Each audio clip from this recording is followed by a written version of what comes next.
de la qui chante à l'Éternel, qui célèbre son Dieu.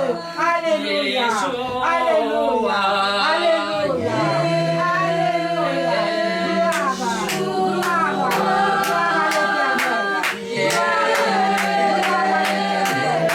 Gloire à notre Dieu. Il est le roi des rois. Il est le Seigneur des seigneurs. C'est lui le combattant suprême. Il a combattu pour nous. Il a combattu pour nous. Il a combattu pour nous. Allez, allez, allez.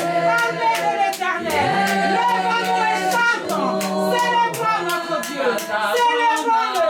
Célébrons-le. Célébrons-le. D'âge en âge. Il reste le même. Il demeure le même. Le roi de gloire. Le Seigneur des seigneurs. L'Éternel des armées. Le Dieu victorieux. Le Dieu de gloire. Il ne changera pas. Il est le Dieu du combat pour nous. Dans la vallée de l'homme de la mort. Il a dit qu'il est avec nous. Il n'y a pas de problème qui soit au-dessus de nous. Gloire, gloire, gloire, gloire à Jésus. Gloire à notre gloire. Gloire, gloire. D'âge en âge, tu es le même. Saint La victoire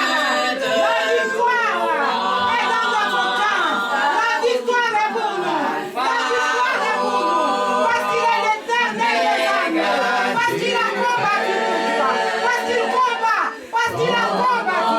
Parce qu'il combat. Il était le Dieu. Il est glorieux. C'est l'armée de l'Éternel. C'est l'armée de l'Éternel qui célèbre.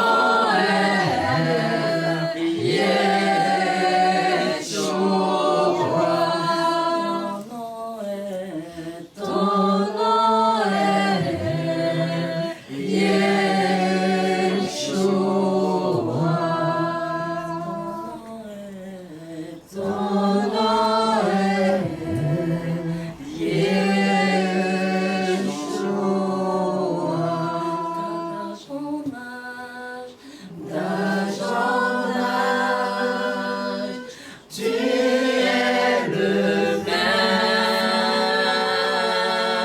Saint et digne de louange. Alpha, Oméga, tu es. Ton nom est Yeshua. Ton nom est Encore, il faut adorer le Seigneur. Ton nom est Yeshua. Yeshua. Yeshua. Au milieu du peuple de Dieu. Oh, alléluia, alléluia, alléluia.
Applaudissons Jésus, qu'il est bon, nous, l'Éternel, de la parole.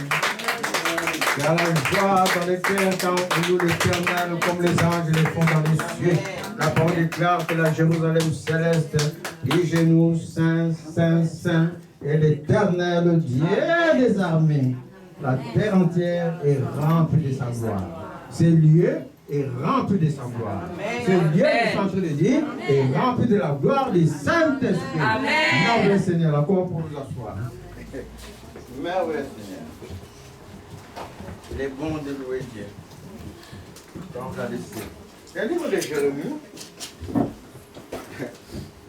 nous passons une époque très difficile. Il y a beaucoup parmi nous sont dans l'attente de quelque chose, d'autres dans l'attente du travail, l'attente des restaurations, l'attente de paix dans la maison, l'attente du travail, même pour les conjoints, pour les fiancés, qu'en sais-je. Il y a beaucoup d'attentes. Nous-mêmes, on s'attend à quelque chose dans la main de Dieu. Mais cela n'est pas nouveau.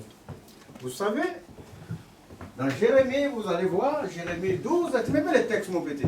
Dans Jérémie 12, Jérémie est en train de se plaindre, dit Seigneur, je ne peux pas contester avec toi, au Père.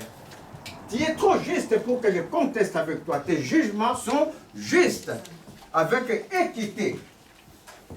Mais je vais néanmoins t'adresser la parole sur tes jugements. Bien que tes jugements soient justes, moi Jérémie, moi qui suis là aujourd'hui, bien que les jugements de l'Éternel sont justes, aujourd'hui, nous avons fait silence, vous le savez. C'est pour interroger le Seigneur, selon sa parole. Alors Jérémie dit, je vais t'adresser la parole selon tes jugements. Pourquoi la voix des méchants est-elle prospère? Pourquoi celui qui ne tape pas dans les cœurs, prospère, rentre même dans sa grâce, alors que moi, Jérémie, moi qui suis là, je suis toujours devant toi, ta face de feu. Vous êtes en train de suivre? Ce n'est pas nouveau. Pourquoi ceux qui ne suivent pas le Seigneur prospèrent? Après, Jérémie va conclure dans les 3, Père, enlève-les comme des brebis qu'on égorge et prépare-les pour le jour du carnage, car le méchant qui n'a pas le Seigneur dans le cœur va au jour du jugement. Il est préparé pour le jugement de l'Éternel. Donc quand le méchant est en train de prospérer, n'ayez pas de regard inquiet. Ne portez pas de regard inquiet sur les voisins que tu vois qu'ils prospèrent mais qu'ils ne prient pas. Ce n'est pas ton problème. Le jugement de l'Éternel, le Seigneur, il y a un jour pour les méchants. Un seul jour où le méchant ne pourra plus se relever. Habakkuk, en son temps, dans la souffrance, là le Seigneur avait apaisé d'abord Jérémie. Quand il a apaisé Jérémie, mais ce n'était pas complet. Il manquait un ingrédient, un engrais qu'on va retrouver aujourd'hui. On va le retrouver dans le livre de Habakkuk. Tu mets Habakkuk, mon petit, sans tarder. Habakkuk, en son temps, dit comme ça dans Habakkuk 2, dans Habakkuk 2, 1, 4, il a plaidé devant l'Éternel. Jusqu'à quand, Jusqu'à quand, Père? Oui. J'ai crié et tu n'écoutes pas. J'ai crié et tu n'écoutes pas. J'ai crié vers toi à la violence et tu ne secours pas. J'ai crié vers toi à la violence et tu ne secours pas. Pourquoi me fais-tu voir l'iniquité? Pourquoi me fais-tu voir l'iniquité? Et contemples-tu l'injustice? Et contemples-tu l'injustice? Pourquoi Donc, il finit là. Il se plaint devant l'Éternel. Comme aujourd'hui, nous pouvons être devant Dieu. Mais pourquoi ma situation demeure-t-il? Qu'est-ce qui se passe au Père? Quand je reviens chez le pasteur me dit, ma fille prie, persévère dans la prière. Mais je l'ai fait. Je prie. Je fais tout ce que tu me dis de faire. Mais ma situation perdure. Il faut que le Seigneur donne une réponse. On est en train de partir dans 40 jours. Mais il y a des jours où on doit faire silence, comme aujourd'hui, afin que le Seigneur réponde. Et c'est ce que Habakkuk a fait dans Habakkuk 2. Il dit, j'étais à mon poste devant le Seigneur. Je me tenais sur la tour et je veillais sur la tour comme une sentinelle. La sentinelle veille sur la tour, mais une tour élevée pour apprendre du Seigneur. Je veillais pour voir ce que l'Éternel me dirait et ce que je répliquerai après ma plainte. Et ça n'a pas raté. Parce que ce jour où tu as fait silence, mes chers amis, l'Éternel va te parler. Amen. Tous les jours que tu feras silence, l'Éternel va te parler, va te donner des indices. Amen. Et ces indices-là, ça nécessite une façon de marcher qu'on va voir. Et l'Éternel lui adressa la parole et il dit, écris la prophétie, grave-la sur des tables, afin qu'on la lise couramment. Donc, ce n'est plus l'histoire de Habakkuk. Ça devient l'histoire de ceux qui vont suivre. Une prophétie qui va se lire couramment. Une prophétie qui marche.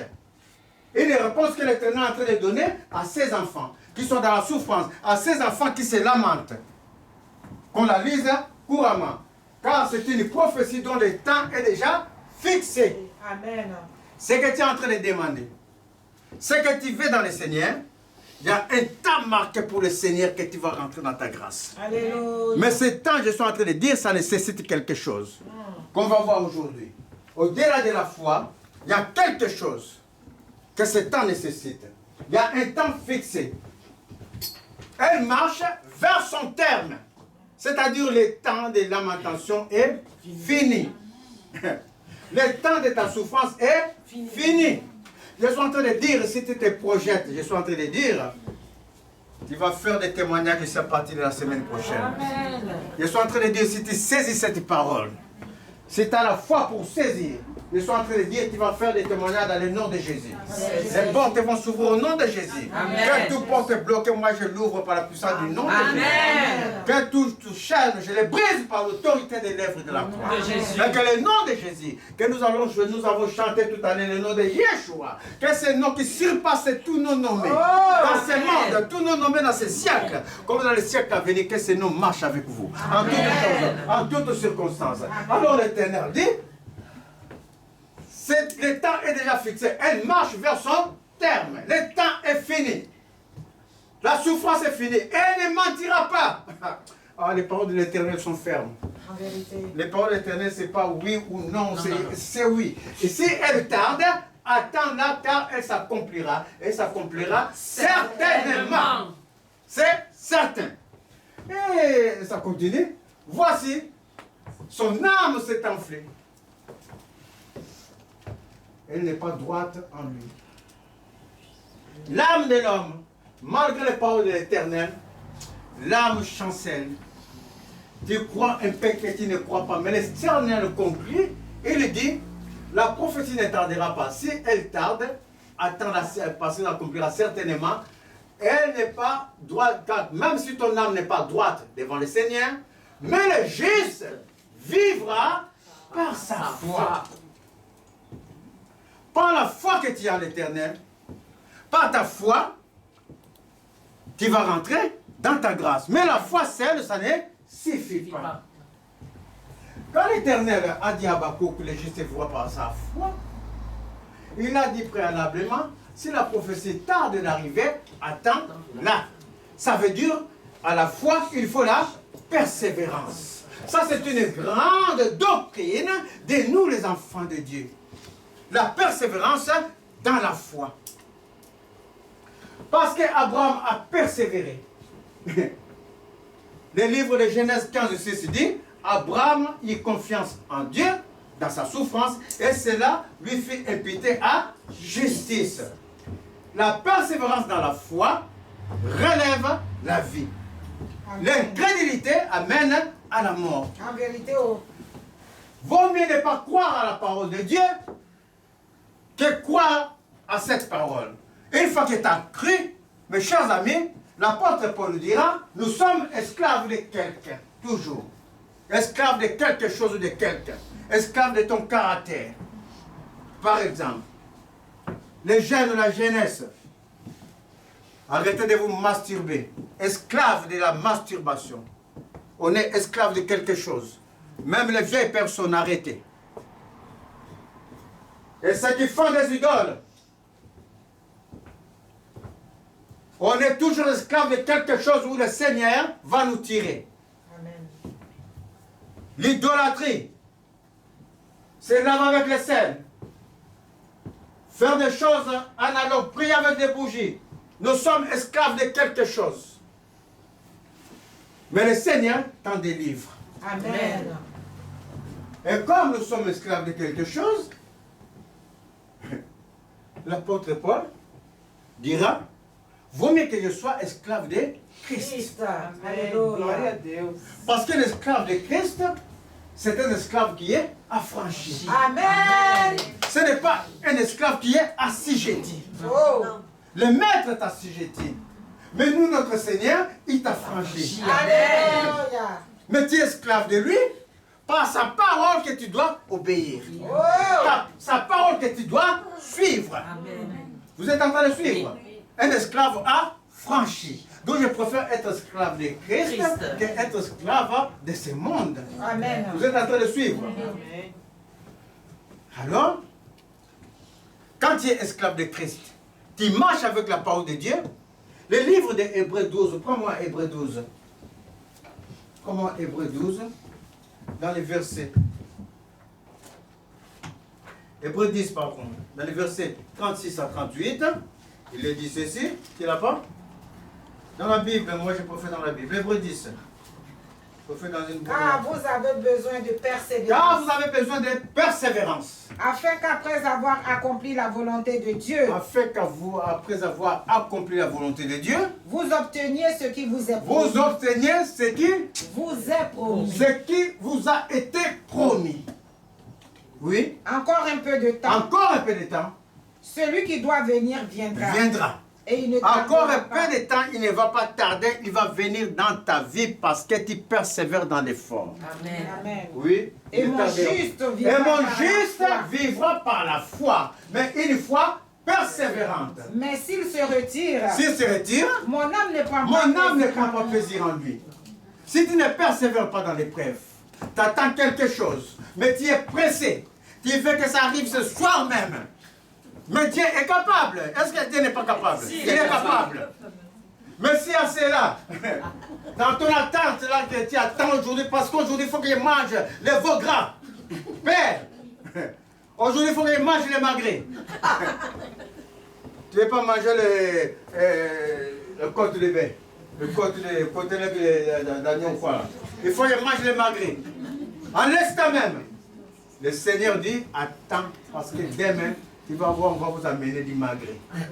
Le temps de Dieu n'est pas ton temps. Il y a un temps fixé. Un temps fixé d'avance, tout a été programmé. Et ce que le Seigneur a programmé dans notre vie, c'est que des pensées de paix et de bonheur. Mais il attend son temps pour arriver. Et pour attendre ce temps, il faut persévérer dans la foi. Amen. Croire que Dieu peut amener de l'invisible ce que toi tu ne vois pas. Amener à l'existence ce qui n'existe pas, mais en quoi tu espères. Je suis en train de dire, oh, quand je regarde quelquefois la jeunesse, mes chers amis, quelquefois ça fait mal. Quand je vois la jeunesse, ils sont en train de chercher la vie, ils sont en train de chercher par-ci par-là, quelquefois des difficultés pour l'orientation, des difficultés pour le travail. Ça fait quelque chose. Mais aujourd'hui, moi, je suis en train de dire, dans ce que vous espérez, nous, vos parents, nous serons dans l'étonnement. Je suis en train de dire, nous serons dans l'étonnement. Car Dieu va amener à l'existence. Il amène à l'existence ce que vous espérez et qui n'existe pas encore dans votre vie. Je le mets dans votre vie par la puissance du nom de Jésus. Recevez et rentrez dans votre grâce. Amen. Il n'en peut pas être autrement. La parole déclare, mes chers amis, tu me mets un livre des Romains. Abraham était un homme qui était mort. Abraham était mort physiquement, il était âgé. Sa femme avait presque 100 ans. Elle était en ménopause depuis longtemps. Elle a 100 ans, elle ne pouvait plus enfanter. Quand même l'ange les a trouvés, Sarah dit comme ça, donnerai-je un enfant à mon mari, moi qui suis, j'ai même les mamelles déjà sèches. Enfanterai-je encore? Mais c'est même Abraham qui était mort physiquement. C'est même Abraham qui était fatigué. C'est même Abraham qui avait la femme ménopausée. La parole déclare qu'Abraham persévéra dans la foi. Imaginez que la promesse a été donnée, Abraham avait 75 ans. Tu seras le père d'une grande nation. Et quand il veut faire des compromis, il ne veut pas persévérer. Parce que quand tu ne veux pas persévérer, tu t'en vas à la mort.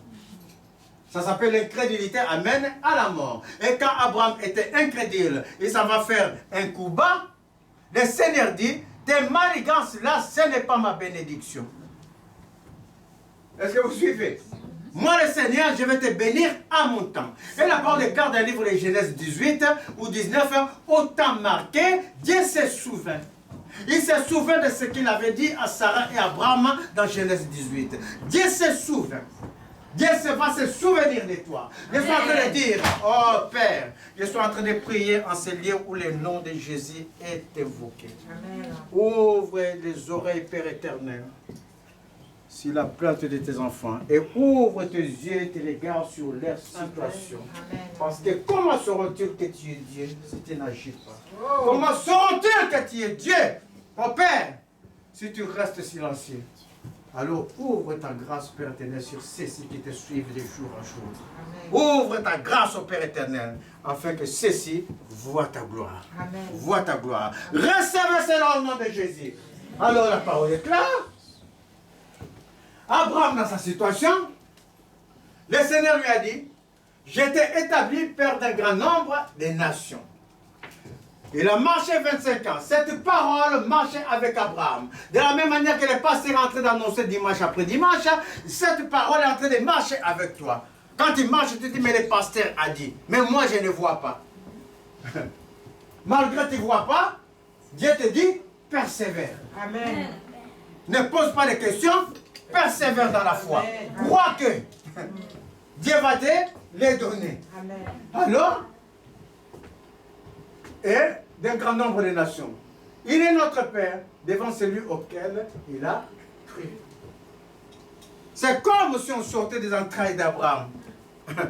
Parce que la bénédiction d'Abraham, comme Dieu avait dit, je te donnerai une descendance. Je ne te donnerai pas des descendants. Ta descendance possédera la terre.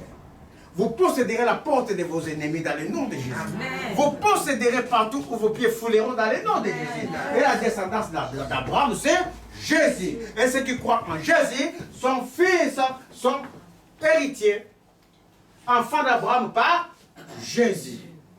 C'est pour ça qu'on parle d'une descendance, pas des descendants. Alors, auquel nous sommes, il est notre Père devant celui auquel il a cru. Dieu qui donne la vie au monde et qui appelle les choses qui ne sont point comme si elles étaient. Il appelle les choses qui n'existaient pas. Les choses que tu espères mais que tu ne vois pas.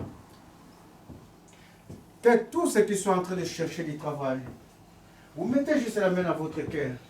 Si ton conjoint se cherche du travail, mets toujours la main dans ton cœur. Tu reçois cette parole dans le nom de Jésus. Que ce qui est du surnaturel de Dieu. Le surnaturel de Dieu, ça ne se comprend pas. Tu mets seulement ta main.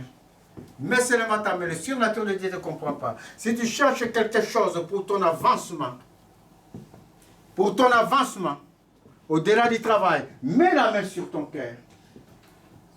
Si tu cherches quelque chose pour ta restauration, mets la main sur ton cœur.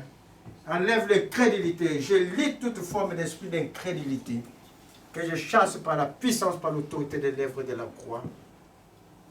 Que vos pensées, vos corps soient captifs à l'obéissance à Christ. Amen. Afin que vous recevez la grâce du Saint-Esprit.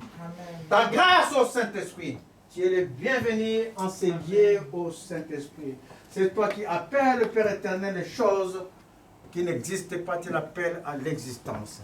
Tu appelles, Père éternel, tu donnes la vie aux morts. Et tu appelles les choses qui ne sont point comme si elles étaient. Ceux-ci ont une espérance des choses qui ne voient pas. Ceux-ci ont une espérance des choses qui ne sont pas manifestées dans leur vie.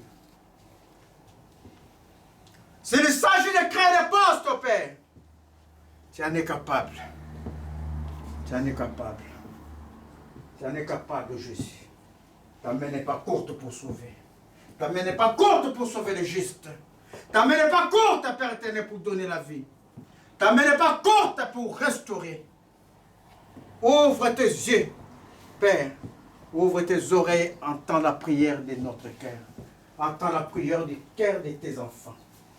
Entends la prière du cœur de tes enfants. Recevez la grâce que vous cherchez. Que le Seigneur appelle dans votre vie ce que tu espères,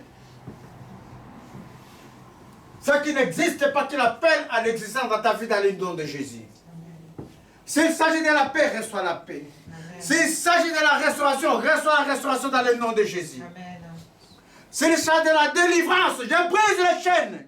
Reçois la délivrance au nom de Jésus. S'il s'agit de la guérison, reçois la guérison totale. Quels ceux qui ont le foie gras, qui poussent pour gêner les corps. Je suis en train de dire, le corps de ceci appartient au Saint-Esprit. C'est le temple du Saint-Esprit. Toute maladie au foie gras et tout qui se pose, qui commence à être gras, je t'ordonne de sécher, de libérer les estomacs dans le nom de Jésus, qui libère le corps. Que vos muscles, vos veines, les tendons s'alignent dans l'autorité des lèvres de la croix. Que toute maladie cachée mystique quitte vos corps dans le nom de Jésus. Que les jeunes avancent. Que les jeunes avancent. Que les jeunes avancent au nom de Jésus. Et qu'ils possèdent partout leurs pieds foulés par la puissance du nom de Jésus. Que les portes de l'emploi s'ouvrent. Dans le nom de Jésus. Que les portes s'ouvrent au nom de Jésus. Que vous rentrez dans toute votre grâce. Que les familles soient restaurées. Amen. Que les familles soient restaurées au nom de Jésus. Que les familles soient restaurées par la puissance du nom de Jésus. Amen. Alors la parole est claire. Il devint père d'une grande nation. Il appelle les choses qui ne sont pas comme si elles étaient. Et je veux que vous le lisez avec moi. Parce que c'est le but de notre foi aujourd'hui. La foi, l'espérance dans la foi. Alors, on va y aller. Espérance.